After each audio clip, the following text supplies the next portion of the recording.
Okay, welcome in. We are here. We are here back for another live episode. Mandy, what's new? Yes. Hi, Amani. Happy. Hello. Hi, everybody. Thank you so much for being here. Here's what's new, Amani. I don't know the picture earlier. I biffed it on my bike so hard. My knee has a big cut on it. I feel like a little kid that's been playing for the summer and I tripped and fell on my driveway. I don't know about you, but I was constantly cut up as a kid because I was just reckless. And I have a scrape on my knee. I have road rash on my leg, but it's all topical. I tried in cycling, love a bike lane, and I'm a bike. I'm a person.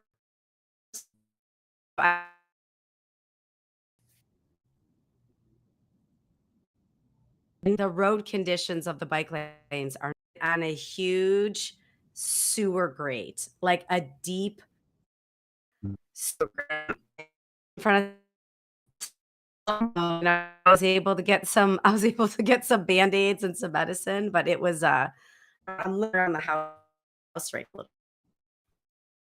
now. Okay. What about you, Amani? What's All going on right. with So you? I'm looking at our broadcast. We're having some bandwidth issues within the hotel. So if you're watching, just hopefully it'll stabilize in a little bit.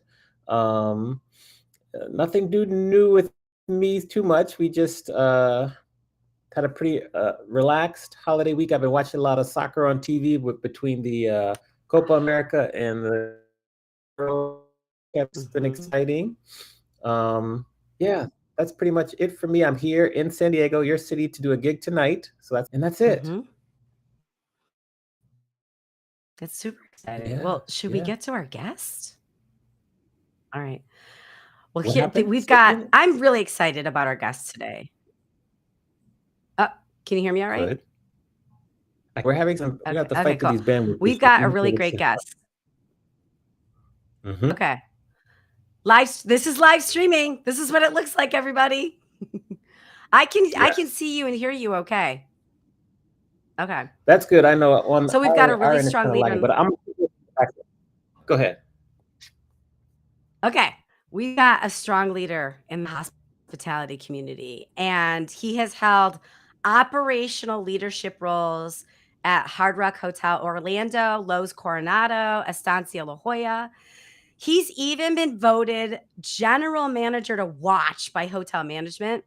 And then under his leadership in 2 different places, his organization has been awarded San Diego Union Tribune's top workplace 3 times.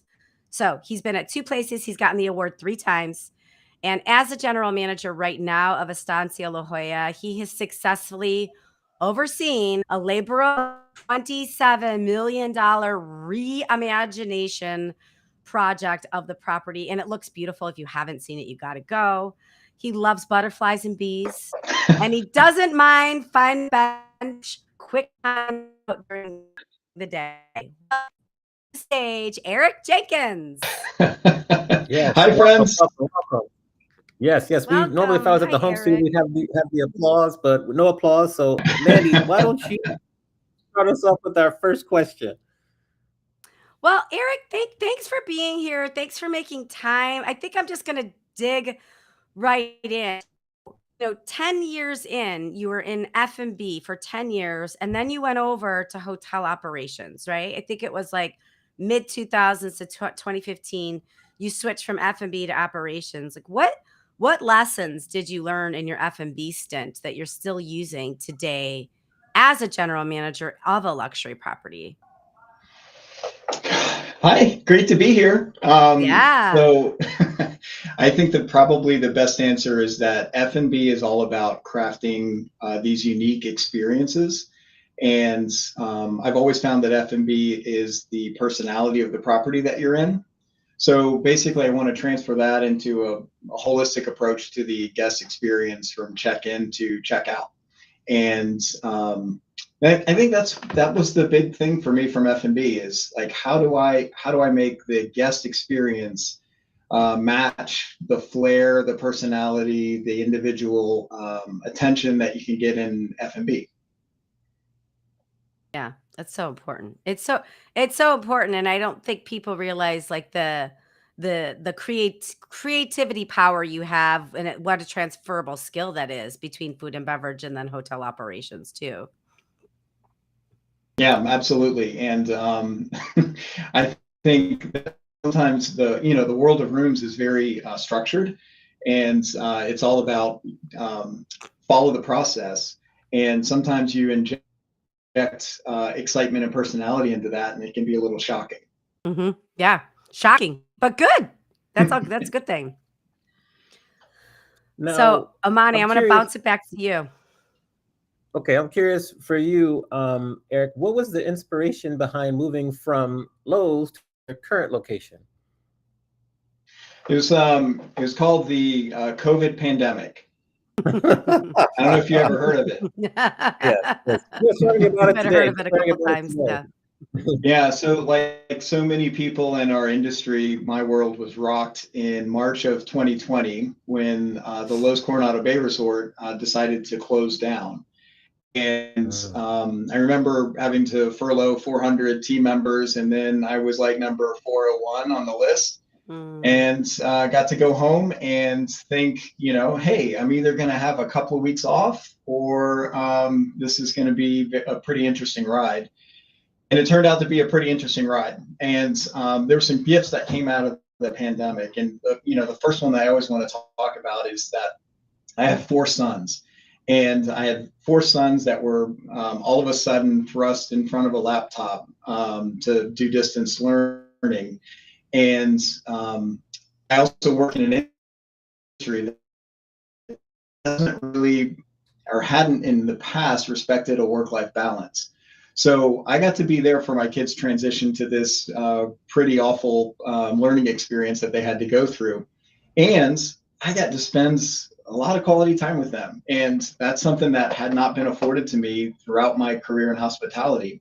And I think that, in a broader picture, it spoke to the fact that our industry wasn't great at respecting work-life balance and supporting people's journeys. And I think for me, I loved having that time that I never would have had, those months with my family. And then I think that it did a lot of good change in our industry, both through compensation and through the fact that we have to represent a good life balance for our workforce. Eventually, after sitting in a pool drinking Trulies for long enough and living off of 401k, through Lowe's, I had a connection at this property, and they never closed. Their proximity to the UCSD health center and the university kept this property open. And they actually had their director of operations moved from here to Texas, where there was no COVID. And so I actually got the opportunity to join a team that had not really shut down, and joined the Estancia crew in late September of 2020, and took that culture shock on pretty rapidly. It was for everyone that wasn't at home, it was no better being at the hotel. This hotel had 44 team members working at it. I quickly learned how to run laundry machines and work pool equipment. And actually, the coolest thing, Mandy, is that time is where I learned the most in my life about landscaping. You said Eric likes bees and butterflies. Well, Yeah. it didn't always exist until I had to learn how to prune certain bushes and trees because we had suspended all of our landscaping work here at the property. What was that moment? Because I joke about you liking bees and butterflies, but if you follow Eric on Instagram or even on LinkedIn, he talks about the beautiful bee situation they have in the garden there, and then the butterfly. He's showing like the opening up of the caterpillars and everything. So, do you want to share a little bit about the bees and the butterflies so we can clue everybody in on that? Because I love that. I learned a lot by following you about bees and butterflies. Oh, thanks. I'm the Yeah. bee guy. Okay. It all started from a planned attempt to activate spaces here statically so that people could enjoy them and they didn't have to have somebody setting it up. They didn't have to have somebody interacting because we were still kind of in this, everybody's got a mask on. Do I really want to be with people? And so the first thing born out of that was the wishing tree here on property, which I know you love that too, where guests can hang wishes for themselves or their futures on. And it's a really cool Instagram shot and puts a lot of good juju into the world.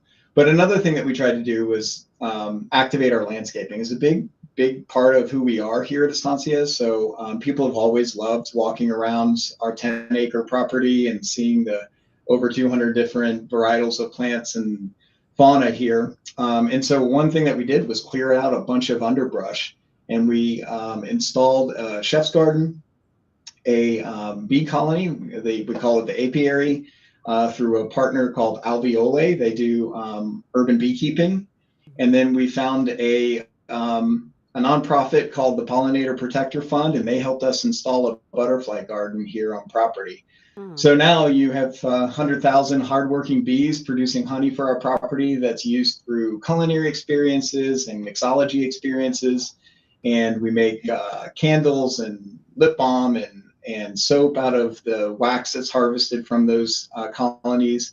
And then the butterfly experience is pretty cool. From spring to summer, we're a stop on the multi-generational migratory path of the Western monarch. So you get to see monarch caterpillars in their natural habitat. All of the flowers are California native, so they're made to work with the soil here. And right now it's perfect because now they've all hatched, right? So there's butterflies flitting about the property, which our wedding guests really love. They think that it's like super magical to see the monarchs floating through their ceremonies. That is magical. That is super magic. I mean, every time I see a butterfly, I don't know. Do you like butterflies? Every time I see a butterfly, I feel like somebody's wishes are coming true or something. I think it's really special. It's true. I can back that up. Oh, good. Wish is coming true. Yeah. So before we continue, I gotta say what's up to Alexa Forche Salcido, who's tuning in. Kai Hope is tuning in. Megan Newman and Nicole Quessenberry. Hope I said that right. So my next question, and we kind of ask this every once in a while, but I'm really curious about with your property, everything that's so cool. How have you been able to manage and maintain staffing when it's such a challenge in the hospitality industry in general? Great question. So I think the first thing that we really strive for, Mandy touched on it earlier, which is the recognition we've received as a top workplace through the San Diego Union Tribune. That is, we don't do it for the ad space in the article once a year. We do it because we believe having the right team member culture is the best way to find talent and keep talent on board. And there's nothing more important than being able to keep your talent. So I think providing the right culture that is both competent, that gives people freedom to have work-life balance, that lets them express themselves in their service delivery. I think those things are all very important. Outside of that, we tapped into the resources that we have, and a couple of the great ones are a couple of local universities. So San Diego State University has a great hospitality program.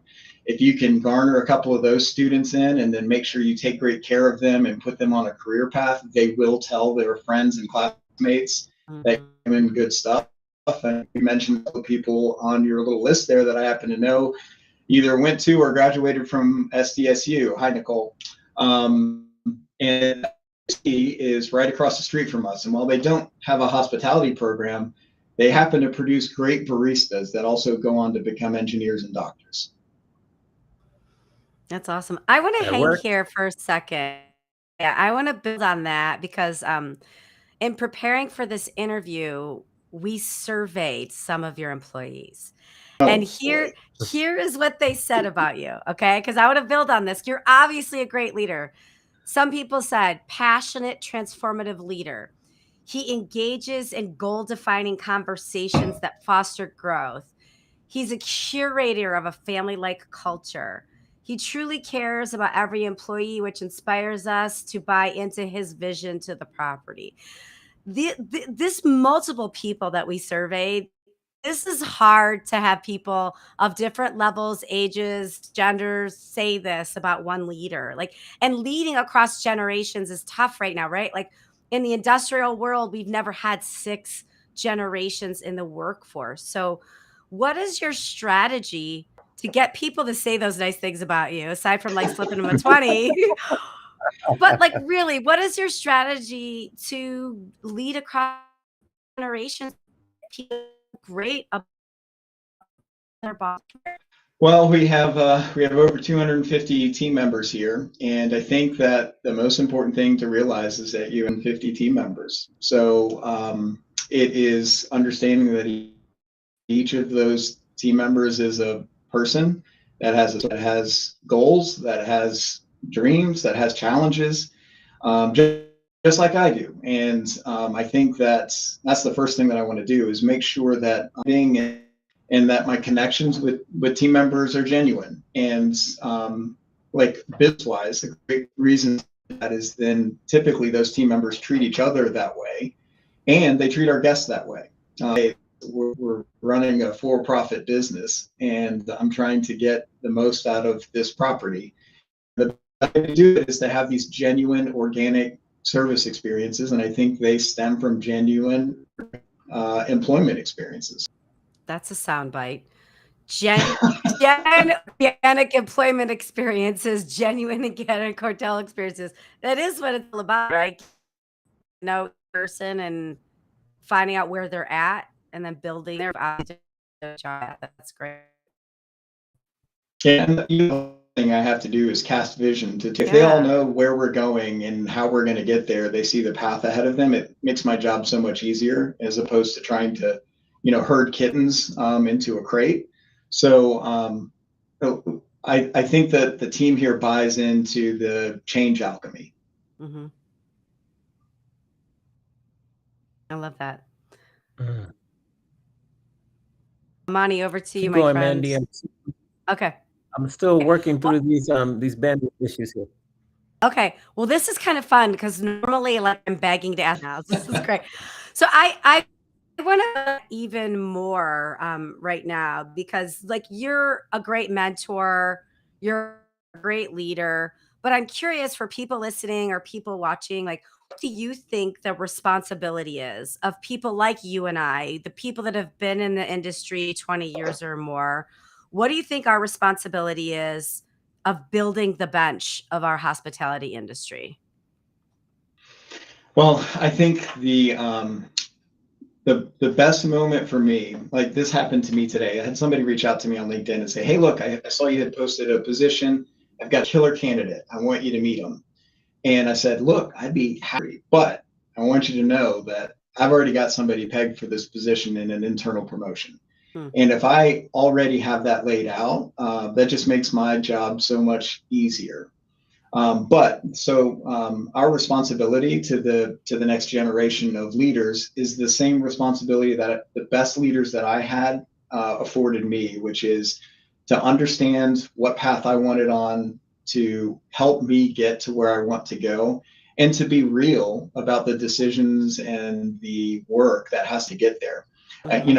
My first food and beverage director in the hotel industry, I was working in restaurants at the Hard Rock Hotel, and I used to come in my little black suit, and I was working in all about the wine and writing the cocktail menus, and I wanted to be the guy that ran the restaurant. I'm the little assistant manager, and for the first 2 times for that restaurant general manager job, I got shot down for the guy that had more experience. And food and beverage took the sign and said, "Look, I know where you want to go, and I need you to trust me on how to get you there. And the first thing that I'm going to do is give you your first department head role." And I'm like, "Oh my God, did the restaurant GM get fired so quickly?" And she said, oh no, you're not going to be at the restaurant. You're going out to the pool bar.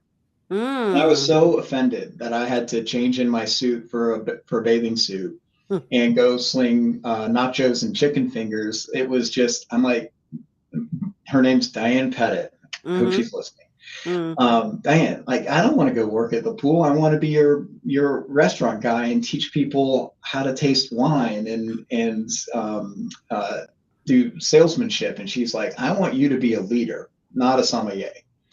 So I went out to that pool, and that was one of the defining moments of my career. I went somewhere I didn't want to go because someone had my best interests at heart. And I've had a lot of promotions since then. And I've always said that I'm going to return the favor and pay that forward for anyone who's hungry for it. And I think I got a lot of people on this team that I've helped along in their career, which gives me great joy. I've also have a few people that took jobs that they didn't think was in their path, but I knew what I needed to do to get them where they needed or wanted to be. So I think that can come from a dishwasher all the way to the director of food and beverage. If you want to grow in this industry, there's no better industry to grow in, because the requirements are that you care. You care about people and you care about work, and that's about it. And you can make your way all the way to top just based on that. And the more people I can help get to where their dream is or where their goal is, the more successful a career I'm going to put together. Because honestly, nobody remembers the EBITDA from this hotel from 3 years ago, but they sure as heck remember all the people that have been promoted in the last 3 years. That's so true. That's so true. Are you also, when you're outside the hotel at different restaurants or bars or hotels, are you also spotting talent and saying, "Hey, you might be good at sales," or "Hey, you might be good at valet," and helping, even if they, and obviously you want to recruit and retain at your hotel, you also, looking outside, the different things and just helping make suggestions when you see it as well? Mandy, I know a lot of people actually do that, and they carry their cards around and they're always looking for talent. When I'm out and about in a restaurant or a hotel, I will immediately identify and appreciate a good service experience. But I do not remember the last time I asked somebody if they were looking for a job.